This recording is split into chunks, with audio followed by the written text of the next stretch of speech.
How do you feel great on vacation? Like really good? Easy. You go to Aruba. You'll spend your time relaxing on cool white sand beaches and floating in healing blue water. You'll immerse yourself in natural wonder and find your center on an island where things move at your speed. You won't just feel great, you'll feel relaxed, renewed, and ready for life. That's the Aruba effect. Plan your trip at Aruba.com. Think you know the Brooks Ghost? Think again. Introducing the all-new, better-than-ever Ghost 16. Now with nitrogen-infused cushioning for lightweight, supreme softness that feels good every step, every street, every single day. So go ahead, take your daily joyride in the all-new nitrogen-infused Ghost 16. It'll turn your everyday miles into everyday endorphins. Let's run there. Head to brooksrunning.com to learn more. This is Optimal Health Daily, episode 2624. Slow Reps for Muscle Growth. Does Super Slow Training Work? By Christian Finn of MuscleEvo.net. And I'm Dr. Neil Malik. Hey there, happy Monday and welcome back to Optimal Health Daily, where I act as your narrator of the best health and fitness blogs, all for free, and always with a bit of my commentary at the end. Now, we have a bunch of shows covering different topics. Just search for Optimal Living Daily in any podcast app to find all of them. But for now, let's get right to it and start optimizing your life. Slow Reps for Muscle Growth. Does Super Slow Training Work? By Christian Finn of MuscleEvo.net. Some say that super slow training is the fastest, most effective way to make your muscles bigger and stronger. In a traditional weight training routine, you normally take 1 to 2 seconds to lift a weight and a little longer than that to lower it. With super slow training, each rep lasts somewhere between 10 and 20 seconds. One set of each exercise, and then you're done. Fans of super slow training claim that because it puts your muscles under constant tension, you don't need much of it to see results. A typical workout lasts less than 30 minutes, and you do just 1 or 2 each week. This, apparently, is all the stimulus your muscles need to grow. It all sounds too good to be true, and that's mainly because it is. Super slow training, the research. The idea that very slow lifting speeds will help you get faster results in less time than regular training seems to go in and out of fashion every few years. And there was one paper published back in 2001 that reported greater gains in strength with super slow compared to regular speed training. In both studies described in the paper, subjects trained on a 13-exercise Nautilus machine circuit, which involved one set of 8 to 12 repetitions. Each repetition lasted 7 seconds. A second group did half as many repetitions, but spent twice as long on each one. The result? In both studies, super slow training led to a 50% greater increase in strength compared to regular training speeds. However, drawing conclusions about anything based on the results of 1 or 2 studies is never a good idea, especially when most of the research out there shows that super slow training is no better than regular speed training when it comes to making your muscles bigger and stronger. In many cases, it's performed substantially worse.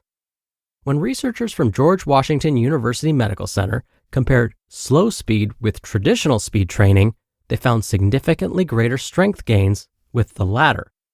In fact, trials conducted at the University of Wisconsin-La Crosse, Ohio University, and the University of Oklahoma all show that super slow training fails to deliver faster strength gains than regular training speeds. Super slow training and muscle growth. If you could take a closer look at a slice of muscle tissue, you'd see that it's made up of many smaller muscle fibers. Your muscles get bigger when those individual fibers become thicker, a process called hypertrophy.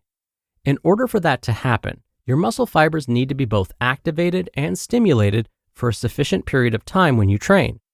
However, research shows that muscle activation is reduced rather than increased with slow training speeds, which has a knock-on effect on muscle growth. And when we talk about slow training speeds, we're talking about 10 seconds per repetition. In one University of New England study, researchers compared traditional training with slow speed training. And again, traditional training requires 1 to 2 seconds to lift and lower the weight. Slow speed training, 10 seconds to lift the weight and about 4 seconds to lower it. In the traditional speed group, muscle fiber size increased by an average of 39%, compared to an increase of just 11% in the slow speed group. In other words, despite the big difference in time under tension, the slow speed group gained less muscle than the group using a traditional lifting speed. A follow-up study also shows that satellite cell and myonuclear domain adaptations, both of which play a key role in muscle growth, were substantially greater with traditional compared to slow speed training. In 2015, a team of US scientists published a meta-analysis on the subject of repetition speed and muscle growth. A meta-analysis involves pooling the results from multiple trials on the same subject.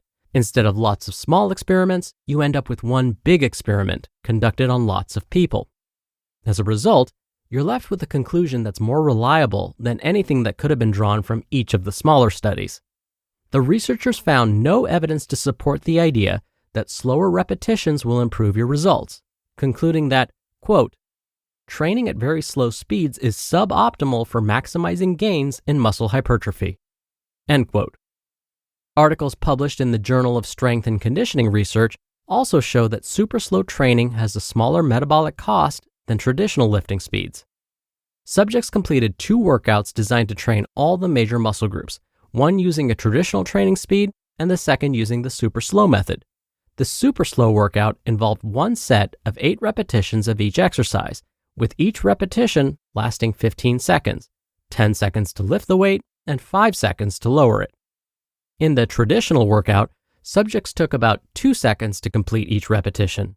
Both workouts lasted 29 minutes. The result?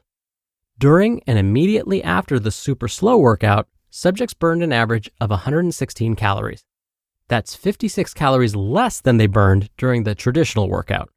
When it was measured almost a day later, resting metabolic rate was no higher following the super slow workout than it was after the traditional workout. Final thoughts. In short, most research shows that super slow training fails to deliver superior gains in muscle size or strength compared to regular training speeds. Taking 10 to 20 seconds to complete a repetition may very well make your workout feel a lot harder, but it's not going to help you get in shape any faster. You just listened to the post titled, Slow Reps for Muscle Growth. Does Super Slow Training Work? By Christian Finn of muscleevo.net, and I'll be right back with my commentary. When you're hiring, it feels amazing to finally close out a job search. But what if you could get rid of the search and just match? You can with Indeed. Indeed is your matching and hiring platform with over 350 million global monthly visitors and a matching engine that helps you find quality candidates fast. Ditch the busy work. Use Indeed for scheduling, screening, and messaging. 93% of employers agree Indeed delivers the highest quality matches compared to other job sites. One of the things I love about Indeed is that it filters out incompatible applicants. So when you're hiring, the process is much faster and you only have to consider applicants that are already likely to be a great fit. And listeners of this show will get a $75 sponsored job credit to get your jobs more visibility at Indeed.com/health. Just go to Indeed.com/health right now and support our show by saying you heard about Indeed on this podcast. Indeed.com/health. Terms and conditions apply. Need to hire? You need Indeed. This episode is brought to you by La Quinta by Wyndham. Your work can take you all over the place, like Texas. You've never been, but it's going to be great because you're staying at La Quinta by Wyndham. Their free Bright Side breakfast will give you energy for the day ahead. And after, you can unwind using their free high-speed Wi-Fi. Tonight, La Quinta. Tomorrow, you shine. Book your stay today at LQ.com. Dr. Neal here for my commentary. I want to go back to something today's author Christian mentioned about resting metabolic rate. Christian said that after completing a super slow workout, individuals' resting metabolic rates were the same as those that completed a more traditionally paced workout. You may have heard that high-intensity interval training, for example, can increase metabolic rate for hours after the workout is over. What this means is that after, say, performing a 20-minute sprinting workout, the number of calories burned would be higher than if we had gone for a more moderate intensity jog. Same thing applies to weightlifting. If we're moving through the weights really quickly with very little rest time in between each set, then we can burn a number of extra calories after the workout is over, which is again all referring to an increased metabolic rate. And a systematic review found that this is in fact true. The authors of this review found that higher intensity exercise increases the number of calories we burn after the workout has ended when compared with more moderate intensity activities. And they found that this extra calorie burn seems to last for over 3 hours after the workout has ended. So, this is just another added benefit to moving a bit more quickly during our workouts. All right, that'll do it for another edition of Optimal Health Daily. Thank you so much for listening and being here every day. I hope you have a great start to your week, and I'll see you back here tomorrow where your optimal life awaits.